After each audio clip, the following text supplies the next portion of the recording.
The celebrant and the gift. Worried si Marie.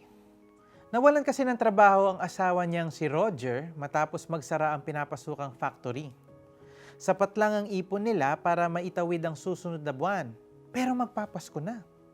Wala pa silang regalo para sa mga bata. At anong kakainan nila sa Noche Buena? When did it become a tradition that Christmas should be celebrated in the most financially draining way?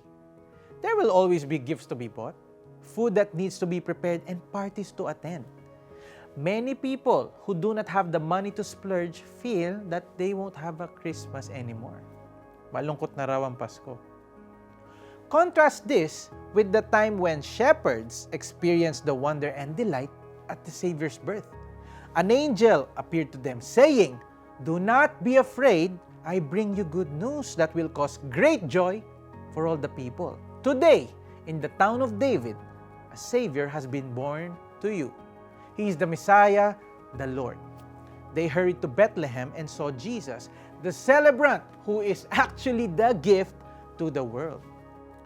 You know, these shepherds weren't rich by any means, but God chose to reveal the birth of His Son to them.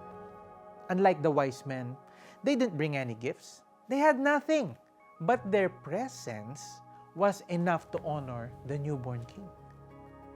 Marie's family chose to have a simple Christmas dinner. No gifts were exchanged, but they gave each other something better. After reading the first Christmas story, they spent time praying, thanking God for the gift of Jesus and the gift of each other. Let's pray. Dear Jesus, you came into this world not to condemn it, but to save it. You are the real celebrant of Christmas and the salvation that you offer to everyone who would like to receive it, the best gift. In Jesus' name I pray, Amen.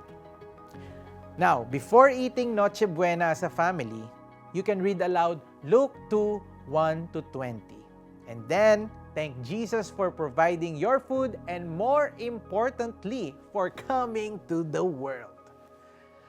Umalis sa mga pastol na nagpupuri sa Diyos at nagpapahayag ng kanyang kadakilaan dahil sa lahat ng narinig nila at nakita. Ayon sa sinabi sa kanila ng anghel. Luke 2:20.